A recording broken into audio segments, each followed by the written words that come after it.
Ladies and gentlemen, faithful listeners, welcome back to another episode of the Keystone Chronicles podcast. This week's guest is Mr. Tom Keller of the Pennsylvania Game Commission. Tom is the fur biologist for the Game Commission, and he has been the one that has kind of been spearheading the American Marten restoration project, if you will. They are trying to reintroduce this animal to its native habitat that is Pennsylvania in some of the Pennsylvania forests, and he's definitely been met with a lot of different questions, right? A lot of people have reached out to me to do an episode like this with Tom and ask some of the harder questions, right? A lot of questions, and we get right into it, is how does this going to affect certain turkey populations, and how is this going to affect certain grouse populations and different type of upland birds? And these are understandable questions, and this is a predator, but I think some of the answers that Tom has in here is really going to surprise some people, and this was really good. I'm so glad Tom was able to come on and give us his time, and he has put a lot of work in to doing this, and I really would encourage you guys to use the website tools that the Pennsylvania Game Commission has out. The website that they have, it's kind of impressive. If you ask me, I think that it does a pretty good job of talking about what they're trying to do and why. It's American Marten, PA, game.hub, and it's got a lot of cool information on there.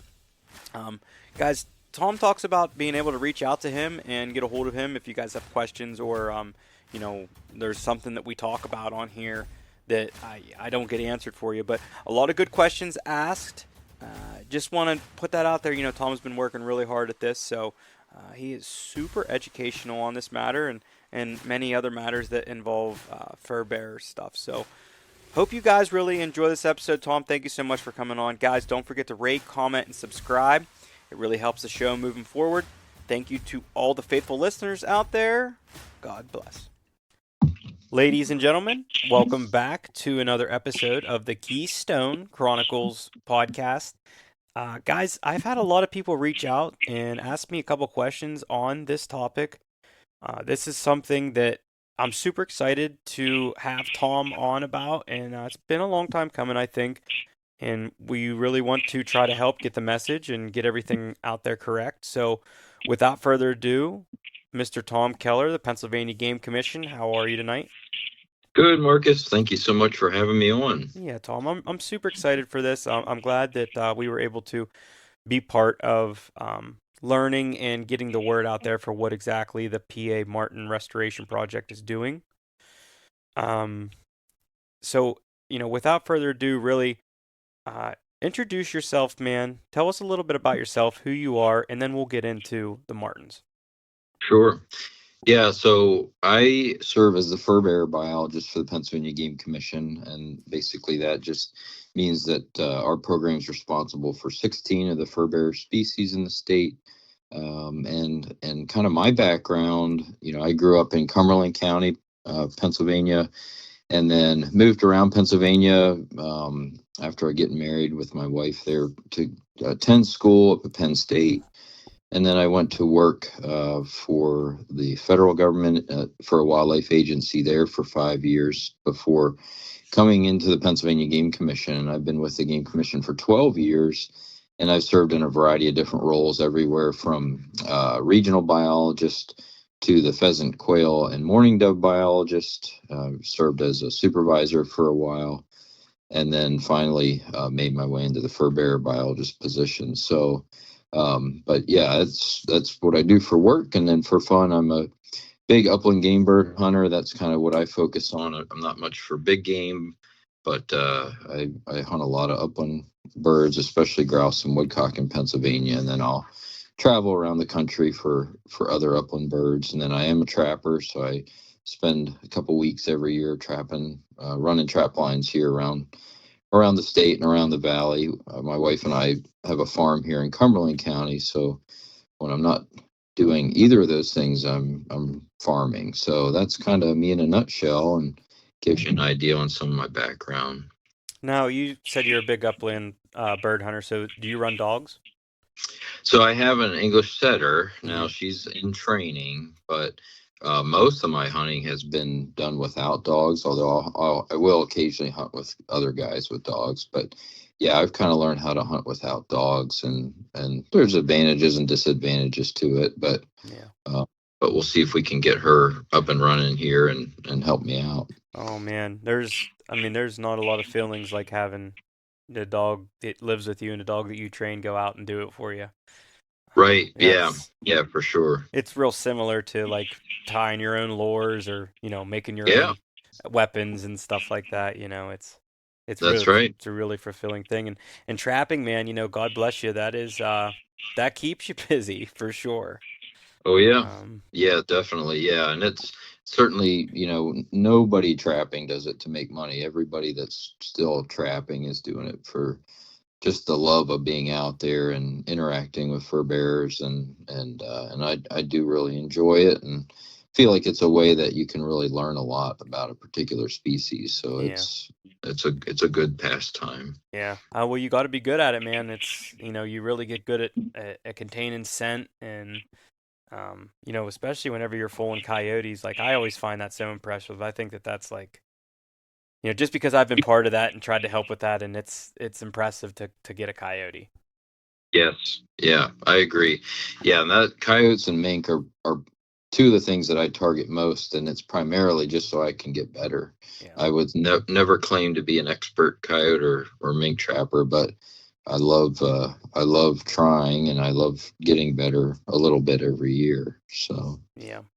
For sure, man. Well, with that, I'd like to move into the Martin stuff here. Like mhm. we were talking on before, anywhere our conversation goes is going to be good, Tom. I promise you that. And I would like to start with the introduction to the Martins. Can you provide a brief overview of what the Martins are and their historical presence here in our great state of Pennsylvania? So what is technically called the American Marten Mm-hmm. was most often called the pine marten. And so what most people refer to as the pine marten here in Pennsylvania uh, is really a separate species. So there are several species of martens around the northern hemisphere, the whole way around the earth. And there's two that when Europeans came over to settle North America, and particularly into Pennsylvania, they referred to them as either the pine marten or the sable. So, one of the things we did as part of our feasibility assessment was really dug into the historical background to understand were these a common species in the state. And so we found them described by these early settlers, these early explorers, but they're always called the pine marten or the sable. And most of us traditionally have called them the pine marten. But again, it's a separate species. And so the American marten is really, to describe it, it's exactly the same size as the mink. So it averages about 2 pounds and can range anywhere from about 19 to 23 inches. Looks very similar to the mink. It is a part of what we call the mustelid family, or the weasels. And so in Pennsylvania, we have the three true weasels. We have the least weasel, the ermine, and the long-tailed weasel. And then we have the mink and the fisher and the river otter. And then, of course, the marten is one of those missing weasels that we would have had within the state. And the marten differs from the mink as far as where it lives. It's more of a forest species rather than tied with water, rivers, ponds, lakes, like a mink is.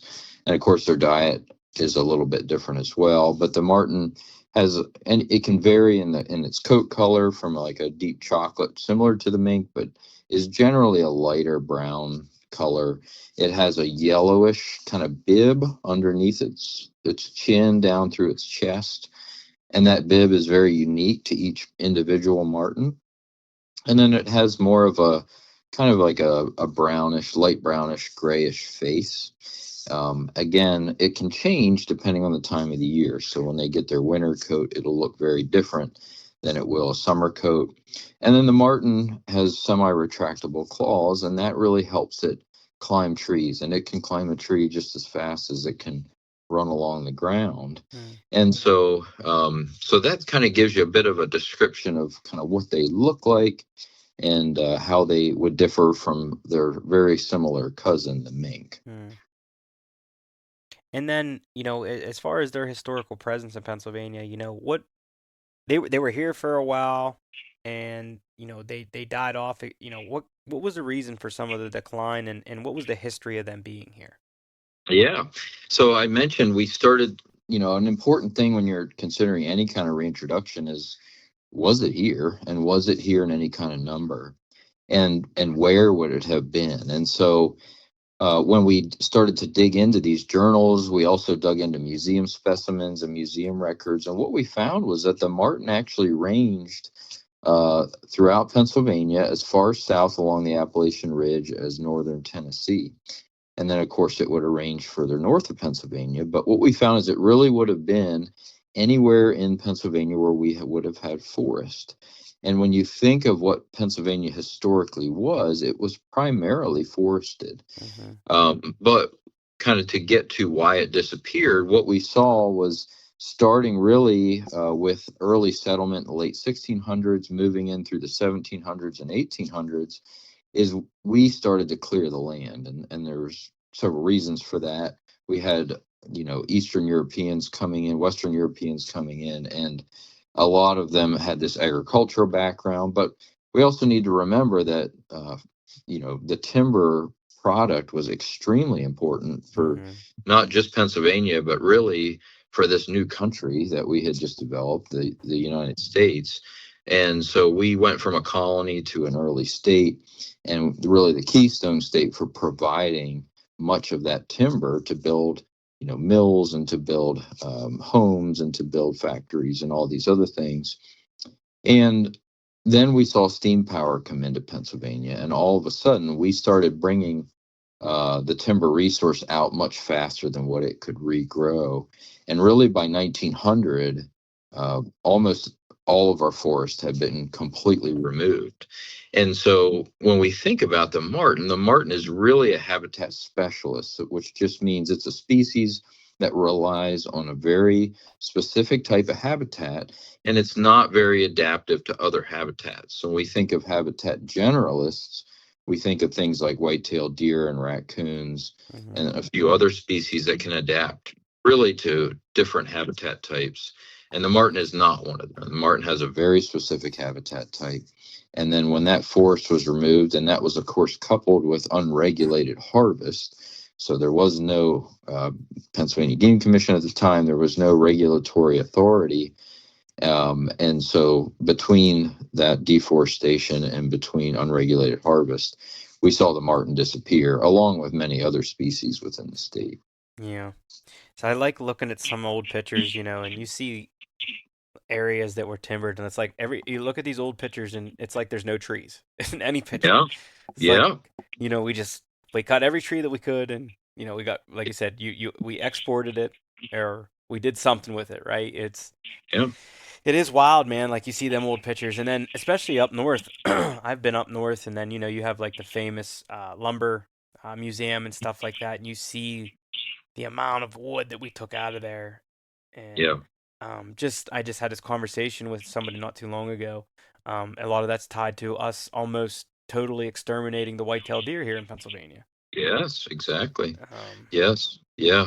There's several species: the whitetail, the turkey, and then the bald eagle, and a variety of other ones that almost completely gone, and the otter, not completely gone. But then, of course, we had many extirpated species, and of course, the marten falls into that. But yeah, kind of onto what you were saying. What I always thought was interesting is when I was the pheasant quail biologist, some of the research that I had looked at when we were looking for doing a quail reintroduction was historically, where did we have quail? And what was really wild was, pre-settlement, we really only had quail in the southeast. So primarily some of the big valleys in the Ridge and Valley region were grassland.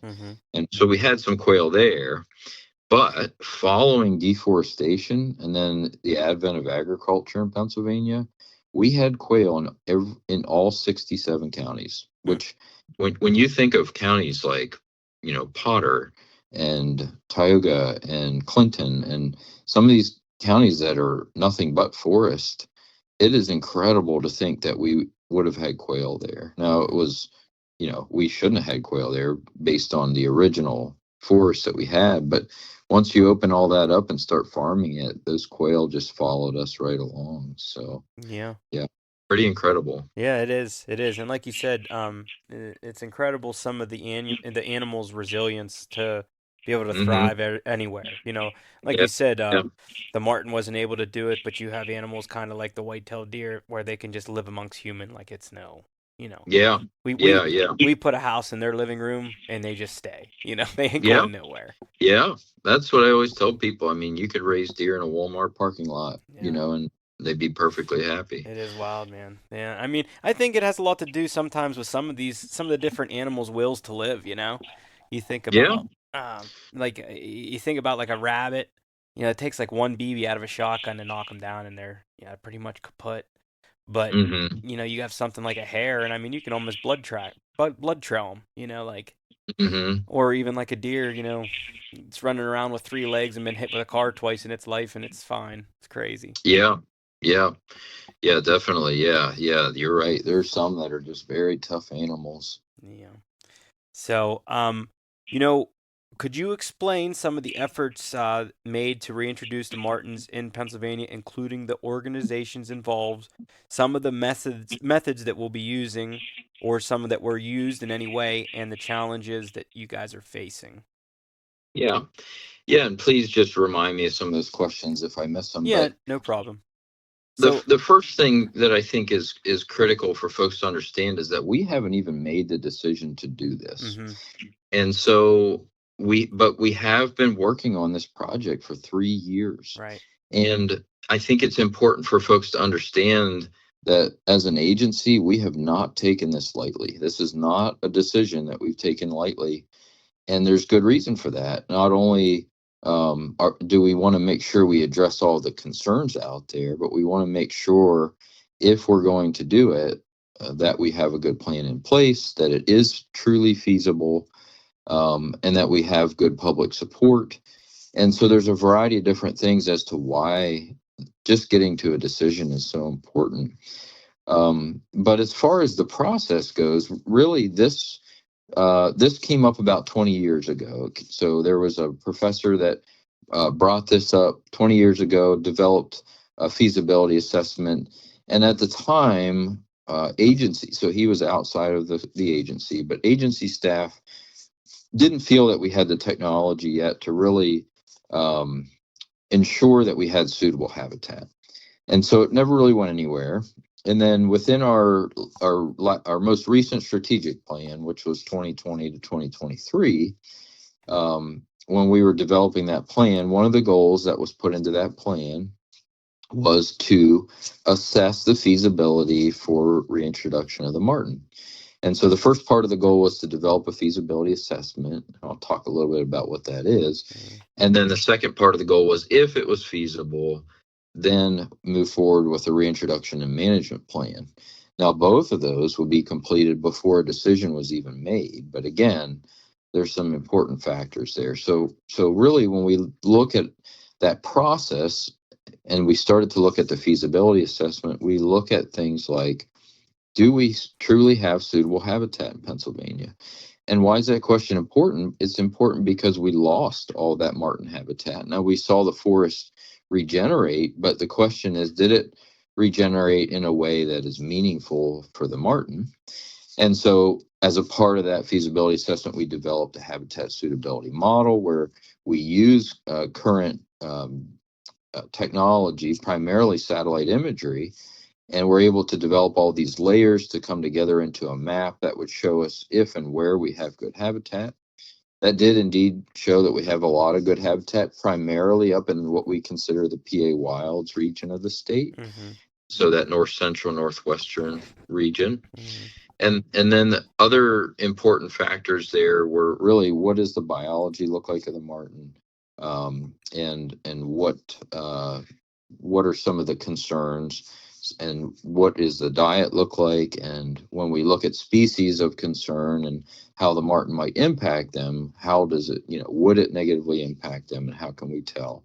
And so we developed that feasibility assessment. We found that it is feasible to do this with little impact to other species.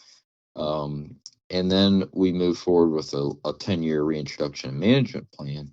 And we can talk more about that, but that really talks to, okay, if we would move forward with this, where would we get marten from, and where would we put marten in the state, and how would we actually move marten from one place to another, and a variety of other things. So as a part of both of those processes, you had asked about partners and how we've tried to engage stakeholders. And so what we have done from the very beginning is we developed a working group for the feasibility assessment, and we invited a variety of different groups to that. So we invited groups that you would think would be supportive, like the Pennsylvania Trappers Association. Mm-hmm. We invited groups that we knew were very critical in helping with this project, like the DCNR, U.S. Forest Service. Mm-hmm. But we also invited groups that we assumed would be fairly opposed to it. And so we invited National Wild Turkey Federation, Rough Grouse Society, and Audubon.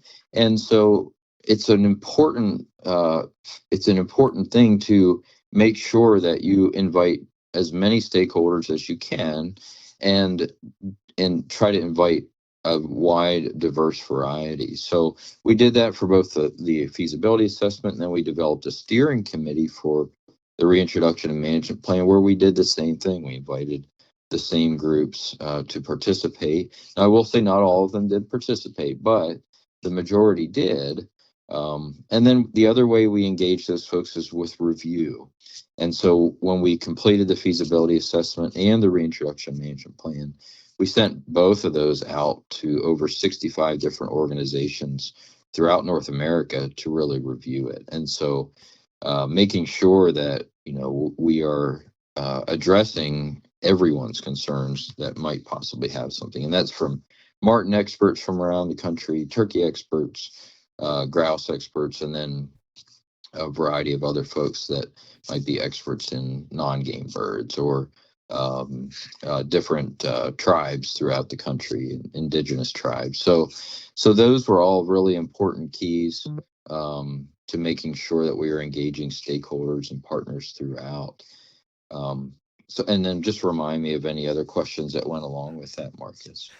Yeah, I mean, the only thing I guess we really didn't touch on would be, kind of you were saying about the plan to, if you were actually to move forward and release them, like what kind of methods would be used for that? And what I mean by that would be, you guys kind of got the process down, where you would reintroduce them. You said the PA Wild seemed to be like one of the best places that you found. But what does that process look like? Is there like one introduced every so many miles? Is there like a male and a female? And then also, as far as them reintroducing, obviously you want them to mate. What kind of kit do they look like whenever they're, having their young, and kind of how does that work? Yeah, what a great question. And that's really a major part of the plan itself, is looking at what's we call translocation. So when you're actually moving an animal from one place to another. And so that really starts with really detailed planning and coordination, where we would work with coordinators in our source location. So we have several states and a Canadian province that would be where marten would be coming from. Those are folks that we partnered with. And then, of course, where we would go would be primarily public lands. Mm-hmm. And so we have partnered with DCNR, U.S. Forest Service, and then, of course, we have about 1.6 million acres of state game lands. And so we've selected 5 different release sites. Each site would be a founding population. And so meaning that they would all be separated to a degree where marten wouldn't disperse into another population right away. And that was how we had reintroduced the river otter and the fisher, and it was very successful. And then for each founding population, what we found in literature is we know we need at least 60 individual marten. And so that there we're talking a minimum of 300 marten for those 5 release locations. So 60 individual marten per release location. And then you ask, you brought up a good point as far as sex ratio goes. Mm-hmm. And literature really points to having more females than males. And so really a 4-to-1 female to male ratio is a good target. A 1-to-1 is fine, but it seems like you can increase your chance of success with a higher proportion of females. And then basically, once we have coordinators in place, we would start to work with trappers. And that's historically how we've done all of our reintroduction work, especially with fur bearers. But, we're even trapping other species, but live trapping these animals in these source locations, and then checking for health. And then they would either be shipped either by ground or through the air. Into Pennsylvania, we have several partners in Pennsylvania, several zoos that are willing to partner with us where the marten would be received. They would receive a pretty in-depth health evaluation there. And then they would be outfitted, a proportion would be outfitted with radio collars, likely GPS collars. And then every one would be tagged, and we would likely use a pit tag. So rather than use ear tags, which was kind of the traditional way, they often get ripped out because they're going into cavities and tight places. Mm-hmm. And so we would use a pit tag, and that is inserted just like the chip that you would use for your dogs. And that's inserted in between the shoulders. And then once we have several marten in place within these zoos and in holding, then we would move them up into the release area. And at least what we've seen in literature, there's a variety of different ways you can do it, but we would do what's called a hard release. So you're basically opening a box and letting the animal run out, versus what's called a soft release, which is where you might build a pen, keep them in the pen for several weeks where you feed them, and then what is considered allowing them to acclimate. But what we've seen in literature is that a hard release actually has a higher chance of success for survival than a soft release does. So we would do a hard release, likely like 5 or 6 marten at a location within the release location. So we would just move around that release location looking for the best habitat and releasing, maybe 6 marten into that best habitat. Now, what we know with marten is they are very territorial, and so they will immediately set up home ranges. So those marten aren't going to stick together. They're going to start to look for a good habitat, start to defend a territory, and then they'll begin to set up home ranges. And so they have a fairly large home range. It's about 3.5 miles square. And what you'll see is females will not overlap with each other, and males won't overlap with each other, but females will have a smaller home range. Males will have a larger home range that will encompass several females or female home ranges. And so that one male will then breed several different females. And so this would all occur, the trapping would occur during the wintertime, during trapping season in these other states and provinces, because that's the easiest time to catch marten, and then bring them down, release them, and then breeding actually won't generally occur until July or August, but several or many of the females will likely already be bred. And so they will then likely have kits, generally between March and May. And then, so you're there's a real benefit there if you're bringing more females in. Most of them likely will then be pregnant and then give birth. And so you're really getting more marten than what you're bargaining for, but that's what you want. And that's similar to other reintroduction efforts, similar to the quail reintroduction we're doing now, where you're bringing quail in at a time where they're going to begin breeding immediately. And then you start to really get this flush of animals on the landscape. Now, marten, they only have between 1 and 5 young, generally an average of 3, and they'll generally only bring 2 out or 2 up to adulthood. So it's they're not quite as prolific as, say, a quail would be. But so they'll slowly then grow in population. And then the goal is bringing bringing a variety of marten in from different source populations into one founding population. And that's really important for genetic diversity. And then what we see is then as those founding populations grow over the years, eventually they grow together, and then you see genetic diversity increase even more. And genetic diversity is very important to sustain a population into the long term, especially when you don't have other individuals coming from other source locations naturally, which we would not. The nearest population is up in the Adirondacks, and we haven't had a marten come into Pennsylvania for quite some time. Yeah. So So what does that look like as far as their life cycle? Like they have young. What are some challenges that the martens face out there? Like what are their predators? And then kind of what's the survival rate for their young? And then other than that, what are some of the things that are part of its diet, if you will? yeah, so make sure I hit diet, but we'll jump into kind of their daily or their yearly cycle. Hmm. And so really marten are very solitary, and so generally their breeding season lasts about 35 days. Again, that's usually in July and August. And then they exhibit what many other mustelids do, which is what's called delayed implantation. So they will breed, and the sperm will enter into the egg, but the egg will not implant onto the uterine wall. It just floats around in there. And so it's not really growing until it implants. And so what happens is that female will go through about 120 to 180 days until that finally attaches and starts to grow.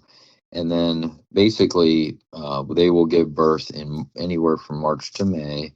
And then almost as soon as they give birth, they're back into heat where they're bred again.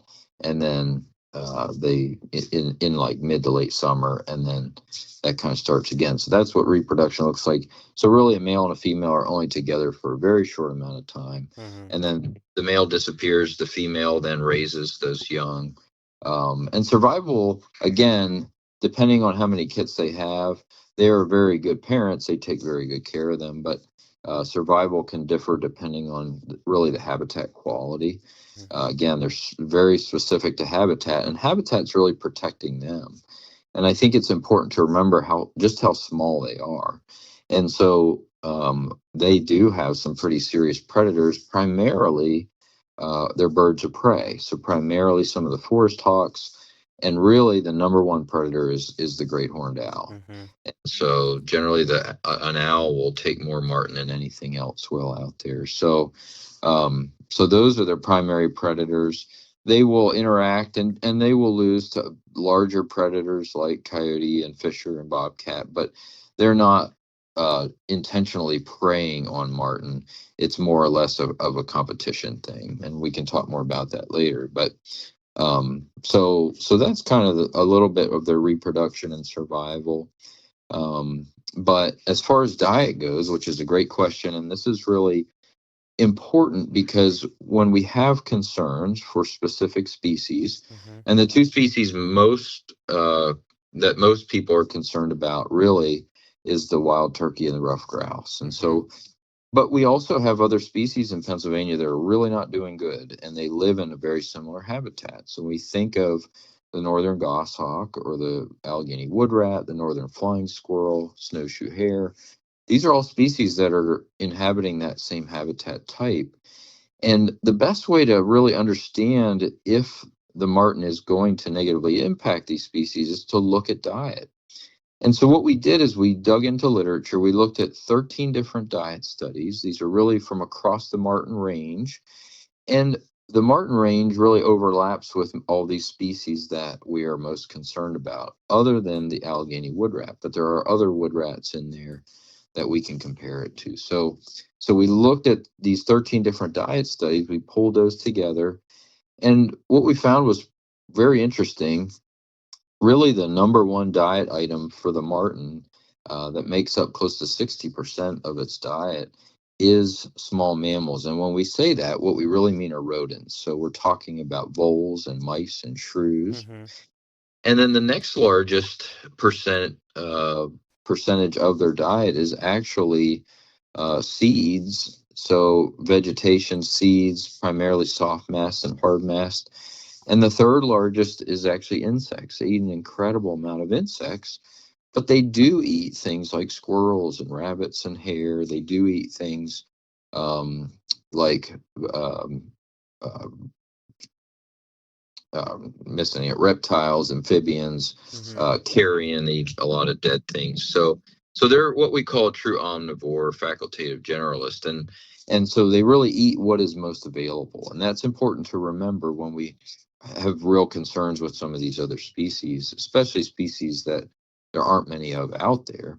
Um, and then so we looked specifically, and if you're good with it, I'll kind of dive into specifically turkey and grouse, because my assumption is most of your listeners, that is probably their top two concerns. Most definitely, Tom. I mean, basically, that's where I'm steering this to, and this is going to be the part that a lot of people kind of bear down and really listen in on. So please, Yeah. please have the floor.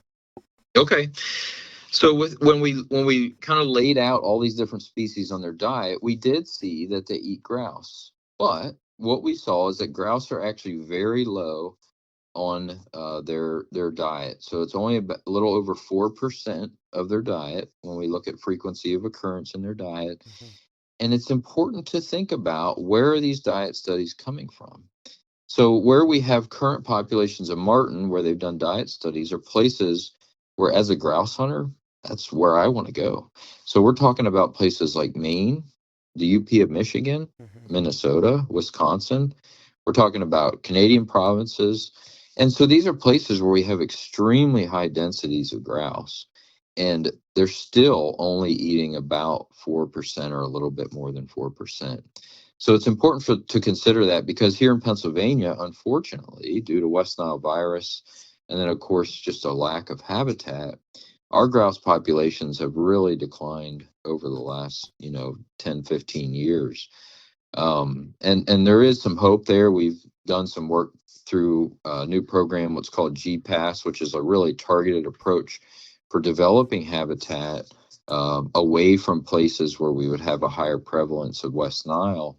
And we're actually seeing big dividends come out of that, where we're seeing grouse populations start to turn around. Yeah, So that's awesome. so we are doing a lot of work with habitat in Pennsylvania specific to that. But with the number of grouse we have here, it would be a fraction of that 4%. Again, it's not targeting specific things, it's targeting whatever is most abundant. And that's where when we looked at our small mammal populations, we have very, very abundant small mammal populations here in Mm-hmm. Pennsylvania. Now, let's talk about the turkey. So when we did this diet study, we saw quite a few different species come up. But guess what did not come up? It was the wild turkey, which was very weird. And I had concerns about that myself as a turkey hunter. So I thought, well, we should really dig more into this. So I had looked through all the marten literature. So then I started to look through all the turkey literature. So I started digging deep, and nowhere in the turkey literature could I find that a marten was a predator for turkeys, and not just adults, but even poults and eggs. And we'll talk more about eggs. But I started to look through there, and then I started calling turkey biologists in some of these states and marten biologists, and just saying, hey, are you seeing marten preying on turkeys? And none of them said that they had ever seen or heard that. We could not find any evidence in literature. Now, what I will tell you, Marcus, I won't sit here and tell you that a turkey or a marten has never eaten a turkey. Mm-hmm. I have no doubt that somewhere, somehow, a marten has eaten a turkey, likely a poult somewhere. But we just can't find any evidence, whether it's through the literature or whether it's through biologists, and that's including turkey biologists, which that tells us that there's really no potential impact to impact or negatively impact our turkey population here in Pennsylvania. But let me address eggs, because I know that's the other thing I hear a lot about. We don't need another nest predator in Pennsylvania. Mm-hmm. And so when we address that concern, that was another thing where I really dug deep to look into these diet studies. And when we talk about these 13 different diet studies, we're talking about over 6,500 individual samples within these diet studies. So we're talking about a lot of marten stomachs and scat, and we're talking about it throughout all 4 seasons. So if we were just looking at winter, we wouldn't expect to find eggs, but we're looking at winter, fall, summer, and spring, and so we would certainly expect to find eggs, and we did. In several of these studies, we did find eggs or egg fragments, but what's important there is it was anywhere from like 0.1 up to about 1.8%. So an average of, somewhere around, a 0.8 or 1% of their frequency of occurrence within their diet was eggs. So we know they eat eggs. We just know that they don't eat a lot of eggs. Mm-hmm. And so that's also important for folks to understand, is that this really isn't what we would consider the typical nest predator. So most of us are thinking about raccoons and opossums and skunks. And those species, if you think about how they're designed, they have a longer nose and they're designed to move about the landscape very slowly, trying to detect nests during the nesting season. Of course, they eat a lot of other things other than just eggs. Whereas the marten has a very short nose, relies more on its sight, and moves around very quickly because it's concerned about getting eaten itself, and because it's primarily designed or has evolved to target rodents as its primary food source. So hopefully that helps folks kind of understand what their overall diet looks like, and then how they might interact with some of their favorite species or species that they're concerned about. Yeah. No, I think that was a great explanation.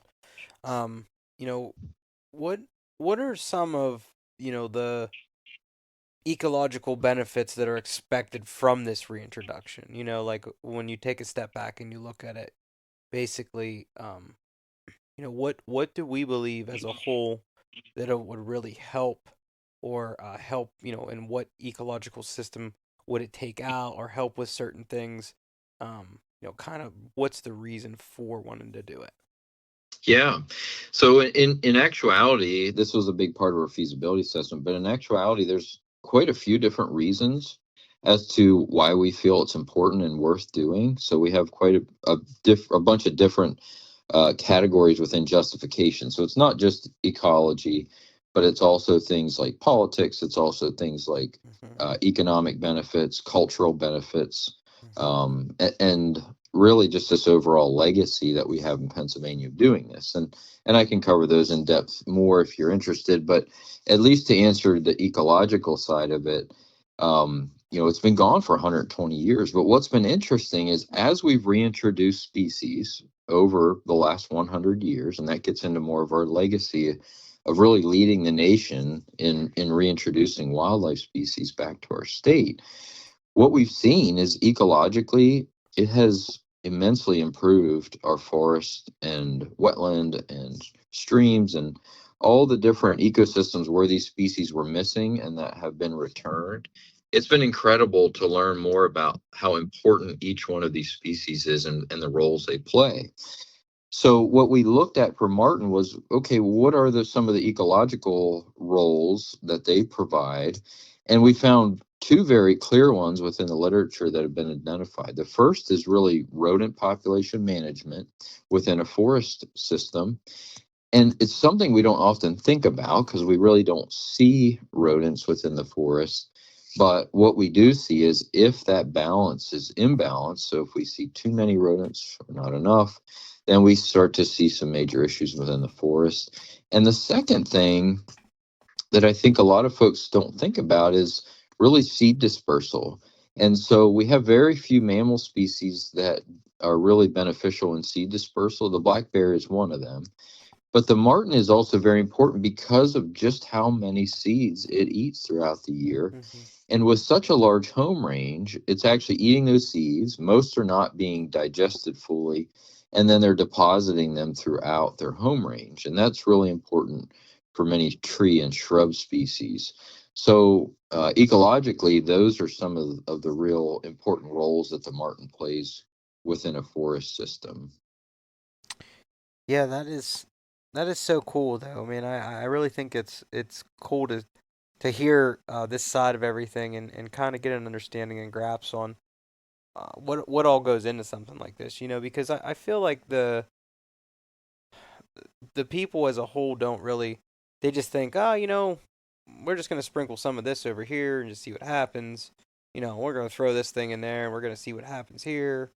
Yeah, And then we'll study it as it comes along, or yeah. or what have you. But you know, I think trying to get people to understand what goes into this. I mean, like you said, right now you're looking at 3 years of asking questions, why, where, what, how can we do this, and it's something that's just on the table.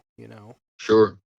But I mean, I've like I said, I've had a lot of people reach out on this matter and ask me questions that I can't answer. So I'm so happy to have you on here and have you be able to help us with this. So, couple more questions for you here, Tom. And I don't want to just beat you like a dead horse here. Like No, I you're said, fine. if you want to move on to talking to some other stuff for a while or whatever, that's fine.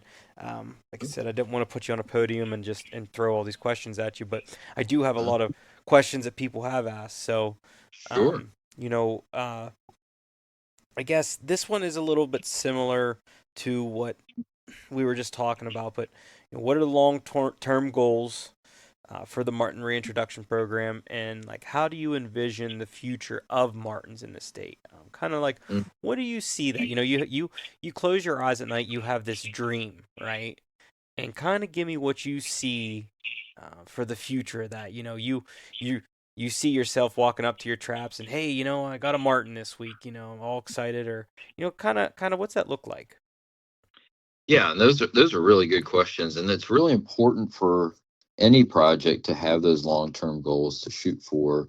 And that's really why we developed this reintroduction management plan, is to really lay out what are our true goals for the project, and how do we get there. And we know that we have to make plans very adaptive, because within wildlife management, things change, and we can't always anticipate things. But really, the long-term goal is to have marten, a self-sustaining marten population, back on the landscape. Mm-hmm. And so I think, some people might say, well, you just want to bring marten back so you can trap them, or kill them, or, I've heard some of these things before. And in reality, that's not a major part of our justification. Like I mentioned, we have all these other reasons why it's important.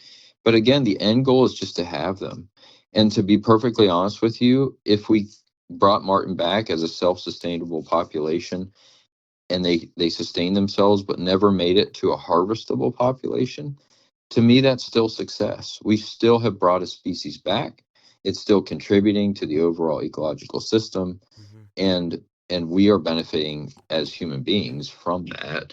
And there's all these non-consumptive reasons how there's much value. So, especially when I talk to folks that have actually seen a marten, most of these guys or gals are out west, and so they're out west elk hunting. Almost everyone that I've talked to that has seen a marten, it's been in Wyoming, Montana, Colorado. They've been out elk hunting, and it was one of the highlights of their trip. Was they were sitting there and a marten ran down a log, and they got to see it, and then it ran away. Mm-hmm. They didn't kill the marten. They weren't trying to kill a marten. But that's the kind of thing when we're out that I think we take for granted. Yeah. Is, if we just went out there, and the only thing, if we were deer hunting and the only thing we ever saw was a deer, how much enjoyment or joy do we get out of that, versus, oh, we saw a red fox work through the field, or Mm-hmm. we saw, a great horned owl take a squirrel, or, all these other interactions. I think we are out there to be a part of nature. I mean, as a hunter or a trapper, like, we are taking much more of an active role in it, but we also are out there to enjoy it and see everything else going on. So anyhow, I'm getting a little bit off on a tangent there, but our long-term goal is really just to have a self-sustaining population of marten, Mm-hmm. and maintaining that population. Now, saying all that, it would be wonderful if we could get to a harvestable population, because in reality, that's how we manage a lot of our species well. Right. And so the species we can harvest, the amount of information and data that we get as a biologist is incredible. And that's how we can really do a good job at managing species, is because we can collect that information working with trappers, working with hunters. And that's where I always credit hunters and trappers as being just as important as we are, because they are providing that information to us to help make good management decisions for the future. And so for me as a fur bearer biologist, it's trappers that I rely on to get that data, to get that information. And then I can make season and bag limit recommendations. I can conduct research projects and have trappers help me with that. So they are incredibly important. So I don't want to dismiss the idea of harvest. I just want to make sure people understand that that's really not the primary driver of this project. Right. It would be great if we can get there, but if we can't, to me, it's still a success. Yeah. No, I like that. I really like your answer there. That really puts it all out in the open there for them. And yeah, I really enjoyed that. What are some lessons that you've learned with the Marten Reintroduction Project, as far as where it stands and where it's going, and then maybe what are some lessons that you might have learned along the way for doing this Marten that may be applied to other conservation efforts elsewhere? Yeah, so I think for this project specifically, and maybe we'll talk more about kind of the effort that we put into it, but really getting out and talking to the public has been a huge um, a huge part of this project. And in my mind, whether the project moves forward or it does not move forward, we don't know that until the board votes on it, and hopefully that vote will occur here in April. Um, but in reality, just the ability to get out and talk to the public, um, and help educate the public. And a large part of my presentation that I do in person really doesn't have anything to do with Marten. A lot of it has to do with our historical loss of wildlife, and Mm-hmm. then our historical legacy of reintroducing it. And that's a real testament to Pennsylvanians and their passion for wildlife. Whether you are a hunter or trapper, or whether you are a bird watcher or photographer, or you just are an enthusiast for wildlife, Pennsylvania has an incredible amount of people that care deeply about this resource. And so Mm-hmm. that was very encouraging for me to get out and talk to folks that are really passionate about wildlife, and whether it's a particular species or all wildlife. That was a huge lesson learned for me as a biologist, and it was again very encouraging to know that so many folks care so deeply. So I think for any projects in the future, whether it's this project or any other ones, I think an important aspect is really that education piece of it, and trying to provide the public and our partners or stakeholders with as much information as we can, trying to be as clear as we can and transparent as we can, and really present the science and the facts, and make sure people are informed. This may not be a project that you agree with, Mm-hmm. and that's okay, as long as you are informed on the project itself. Yeah. So that, to me, that's the most important thing, is take advantage of the resources. Call me, email me, and let's have a conversation. And even after I present the facts to you, you don't agree with it, that's okay. I just want to make sure everybody's informed on it before we move forward. And I think that's really how we should try, as an agency in particular. I think that's how we should continue to move forward, and make sure that we're trying to present the facts, and inform people as best as we can. Yeah, I mean, Tom, I'll tell you right now, if you can do it in our state, like you said, not only are people super interested in what goes on in around, in the woods in our state, they're super passionate about it too, right? Yeah. So if put it this way, Tom, if we passed antler restrictions here in our state, you can do anything in this state. I'm positive of that. I'm telling you right now. More power to you, brother. You definitely are going up against some of the diehards, and on the same thing, you have some of the best people right behind you, in your passenger seat with you too. Also, if you get their support. So, Sure. um, yeah, what you're doing is really hard, man. You got people on both sides of this, and um, whether it moves forward or not, I think that you guys are doing a pretty good job with moving this information out there because, like I said, with all of the questions that I've been hit with, people are interested and they know what's going on. They must Mhm. be keeping up with some of it, but Yeah. um, Yeah. like I said, sometimes people just want to turn on something like this podcast and just listen to two other guys talk about exactly what's going on. Sure. That way they don't. Maybe they're a truck driver or they put a lot of miles on the road heading to work or something, and they can't read. You can't read Sure. and drive, so they like to Sure. plop something like this in and say, hey, he made a good point, or hey, that guy sounds like a ding dong, whatever. Yeah. Sure. Sure, Sure. we're good with that. But you had said about the vote in April, and how can the listeners support or get involved in the ongoing efforts to conserve and protect martens here? Help with this reintroduction process in PA moving forward here. So I think if folks are interested, and again, whether you support it or whether you oppose it or Mm-hmm. whether you want more information, we have set up an email, especially for additional information. You can send us an email at PA, it's in Pennsylvania, PA Marten, so PAMARTEN at pa.gov. And so that's a good kind of place that you can get more information. If you want to learn more than what we talked about here this evening, you can get on our website, and really you can just type into any search engine PA Marten reintroduction. Our website usually comes up first. We also have a story map on there, which is really an interactive website where you can kind of get a bunch of videos, Mm-hmm. bunch of one-page informationals. Yeah. And then if you want, if you're in support, or if you're opposed, or you want to send in a comment, you can do that as well through our contact page on our website. And then if you want, at the board meeting in April is April 13th, and we're hoping that it'll be on the agenda. I'm not entirely sure yet, but the public is always welcome to come in and provide testimony, which is basically just you have 5 minutes to provide any comments, and that doesn't necessarily have to just be on Marten. The public is always welcome to come in and talk about anything that they have interest in or they would like to see changed.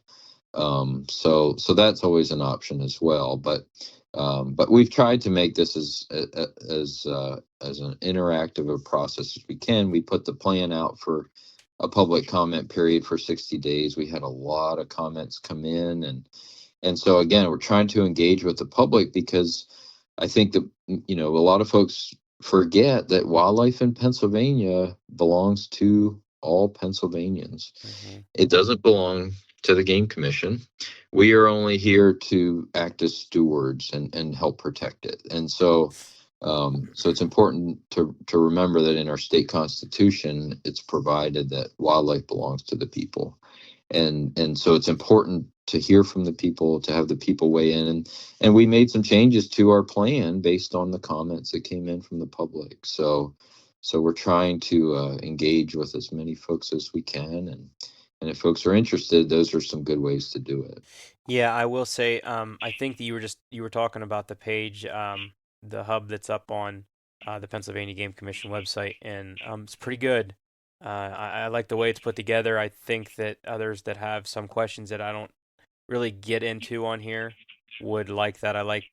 There's a lot of pictures. I mean, you know, I do a lot of reading, but I also know a lot of guys that would rather have a pop-up book in front of them still.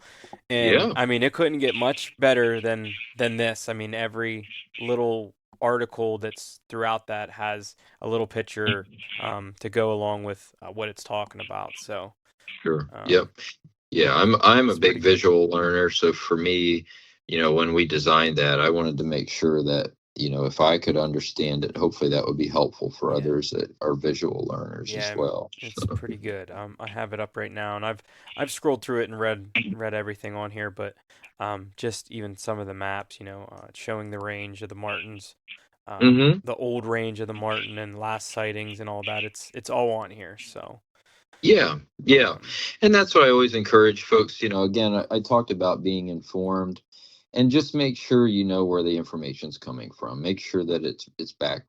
We try to present our information based on science. We try to make decisions based on science, and that's where all the information that we're presenting there is based on the literature. It's based on the experts, and so that's the critical thing is wherever you're getting your information, make sure that you feel that it has a good base in science, and that's again how we try to manage wildlife here in Pennsylvania as best as we can. do you have any personal experiences or anecdotes from your involvement with this reintroduction program? Anything you'd like to share with us? Again, so actually I just did my 100th public presentation here yesterday.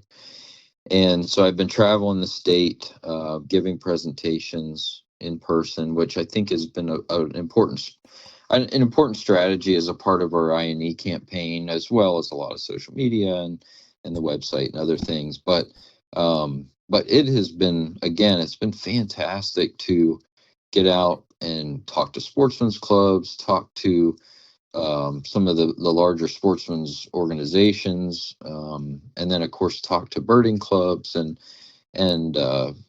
been going to a variety of different college campuses, and again just the ability to kind of talk to people one on one has been really a great time, and I've really enjoyed that, and it's been good to just hear other people's stories. And again, I mentioned some people had seen Martin before, and so to get to hear their stories and how excited they've been, and most of them were hunters, but yeah, that's to me that's been one of the highlights of the project, has just been get out and talk to folks. And so it's not necessarily an anecdote per se, but it's been a good part of the project.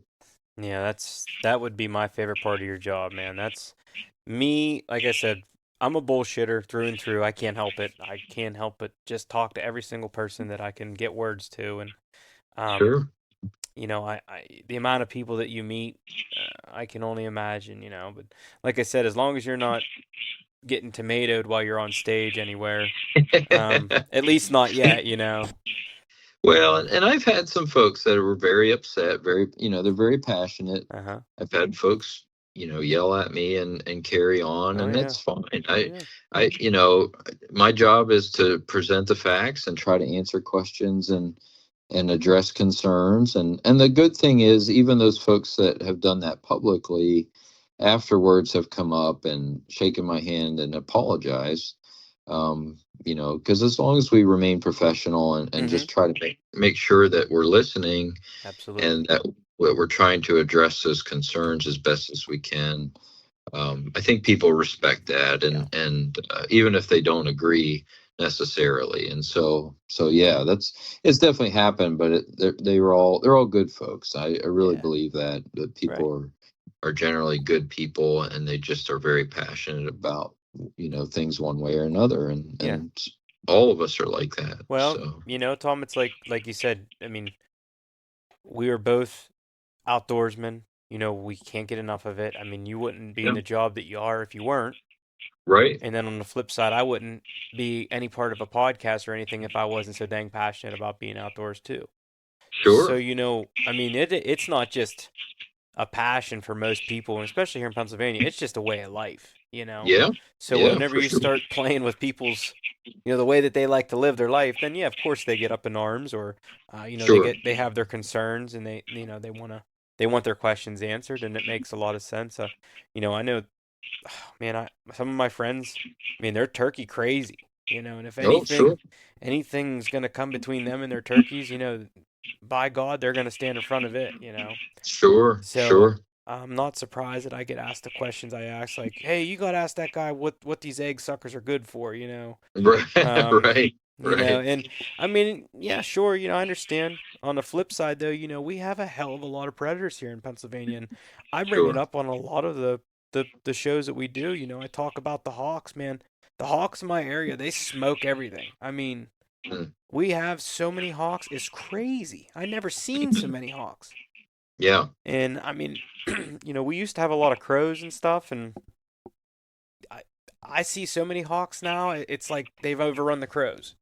sure, Um, sure. but beyond my point, I'm just saying, there are other predators that we have that are killing machines. You mentioned the owls. The owls they're great killers. I mean, they are probably the top dog that we have as far as killers.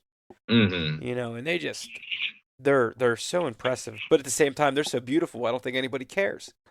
Yeah, sure, sure. Um, Yeah, yeah, but they, yeah. And I think you're making a good point, Marcus. And I mean, we should just do another podcast probably, but I think it would be good to sit down and talk about the importance of habitat. And I really learned that as a pheasant quail biologist hmm was, the idea that predators are not the major issue, even though many of us point to them hmm first and foremost. It's really the lack of habitat. And when we have good habitat, the whole idea of predators being a driving force there kind of goes right out the window. yeah, But not it's great. not addressing habitat is kind of one of our main issues here in Pennsylvania, and Yeah. we're certainly trying to do the best we can. And I think a lot of people are on private lands are trying to do their best. But Um, anyhow, yeah, one, that'd be another. I'll tell you what. One more question, just on habitat, real quick, before we move forward here. Sure, sure, So I I have an idea in my head, and it's something I think is going on, and you can tell me what your thoughts are on it real quick. sure. So we do a lot of clear cutting, a lot of different forest stuff for our deer herds. Hmm. As Pennsylvania, that's our wholesale, right? That's turkey hunting and deer hunting; those are our top dogs. Sure. Um, when we do that, do you think with the decline of some of the turkey population that that has anything to do with like the predators being able to get to them a little bit easier? Maybe them nesting up in a clear cut and then not being able to take flight quickly, um, or with the your undercarriage so thick in that. Um, do you think that that has anything to do with that? I don't know. I think not as a turkey biologist, I'd be hesitant to answer that Mm, specific question. But right. what I would say is when you look at the research for turkeys, and I would encourage you to talk to Mary Jo, our turkey biologist, Mm-hmm. really to address some of these things specifically, she would know. But Right. when you look at the things that we're missing for turkeys, it's primarily our nesting habitat and our brood rearing habitat. Mm, And so those are the two things that we lack the most, and that is what oftentimes drives turkey populations. Now, I would say based on the most recent population data that was presented at, I think it was presented at the January meeting, um, is really most of our turkey populations in Pennsylvania are just fine. I think there's 3 wildlife management units that are declining, but Mm-hmm. all the other units are either stable or increasing. Now, I'm not saying locally you may not be seeing a decrease, but Mm, when we look at it by the unit, most of the state's actually doing fairly well. yeah. But again, I think if we want to manage for turkeys and we want to see turkeys do well, the importance is to focus on creating nesting and brood rearing habitat, and that's where I think we don't have a lot of in Pennsylvania, and we could do better. Well, Tom, I was telling you, there's one thing that we ask all the guests on this show. A lot of people seem to like this, and what that is what are some things that you think that we do very well here in Pennsylvania? And that could be amongst a lot of things. I told you before that could be laws and regulations in certain places, conservation efforts in certain places, certain seasons, such. And what are some things that we do well? You've lived here all your life, and then on the flip side of that, what are some things that you think we can step back, take a look at, and say, hey, maybe we can try to change some stuff up here? Yeah, those are really good questions, and they're tough questions. I think when we look at wildlife management within the state, I do feel like we're certainly trying to do our best to manage, the species we have, and it's not, of course, it's not just the Game Commission. It's the Fish Commission and DCNR, Mm-hmm. all three working together, as well as many, the NGOs. And I think the partnerships we have in Pennsylvania are pretty awesome. Again, you had mentioned it, but the number of passionate folks we have here within the state that really do care about wildlife, oftentimes do pull and work together. And so we'll see these projects come together that really no one agency can do by themselves. And then when we see these groups come together, we see volunteers come together. The amount of work that we can get done is pretty phenomenal. And so that to me has been one of the most encouraging things in my role currently, and in my past roles, is the ability to partner with different stakeholders and with the public, and to get a lot of different things done.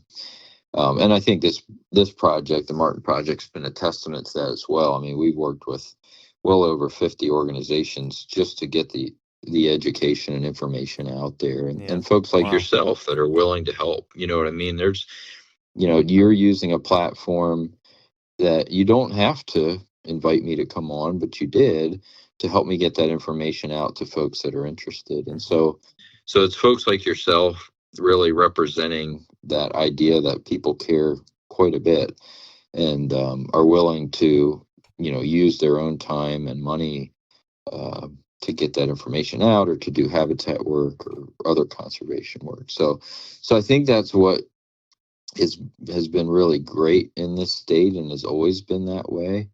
And I think things that we can work on, and I think that we are trying to address as an agency, is to really help, and we kind of mentioned it, but help private landowners with habitat management. Now, we have some good programs in place, like our private lands assistance program, where we have biologists in each region to go out and write free habitat plans for folks. And probably a lot of folks may not be familiar with that, but we are looking at a project here potentially for the future where we can ramp up habitat management on private lands, because we know Pennsylvania, I think it's 86% of our state is privately owned.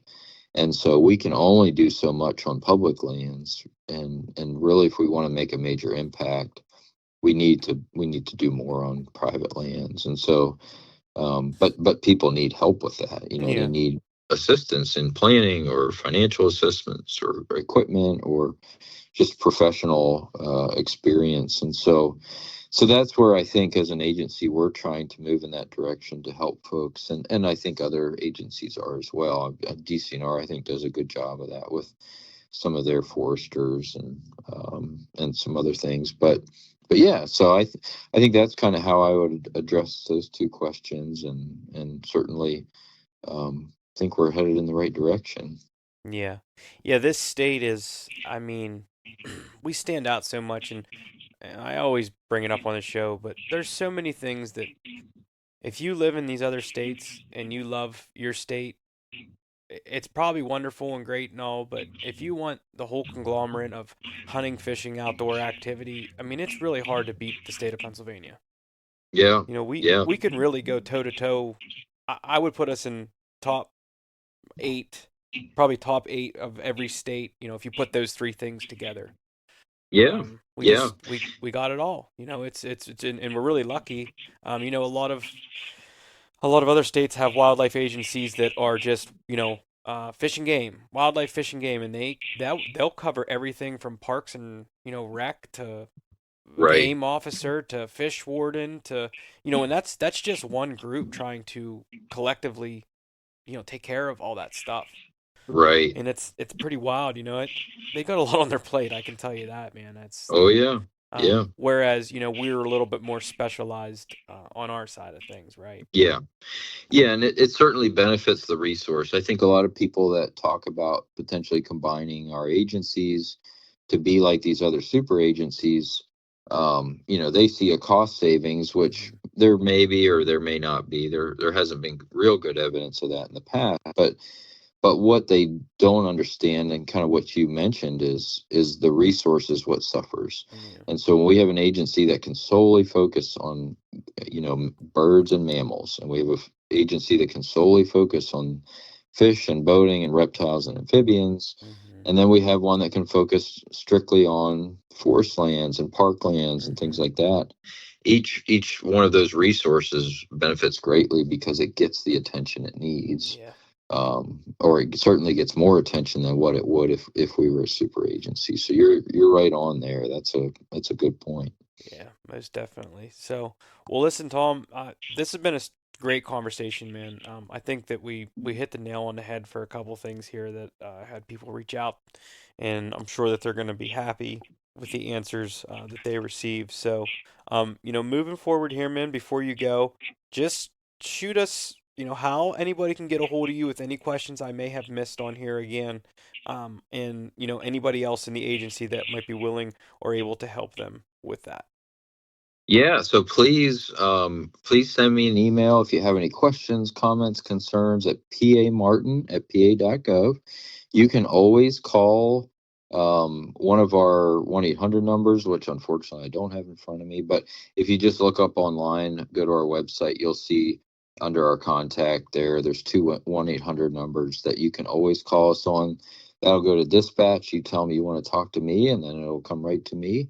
And I'd be happy to talk with you in person as well. So however you want to get a hold of me, I'd be thrilled to talk with you and again answer any questions, comments, or concerns that you have. So I have one number in front of me here that I found on the website. I have the 717-787-5529 number here.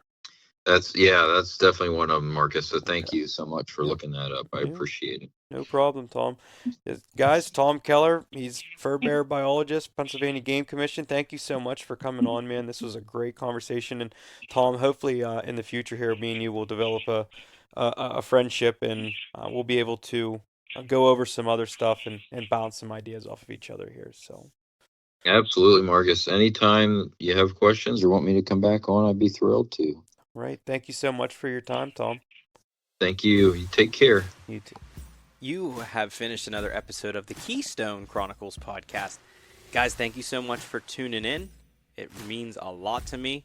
Thank you for everybody to reach out with all the questions for Mr. Keller. And hope you guys will support his movement. Just check out, at least see what he has to say and what he's doing. And you can reach out to Tom there. He left all the information at the end of the show. If you can't get a hold of him for any reason on that end, go ahead and get a hold of me, and I'd be happy to shoot him a message for you. Rate, comment, subscribe until you hear from me again.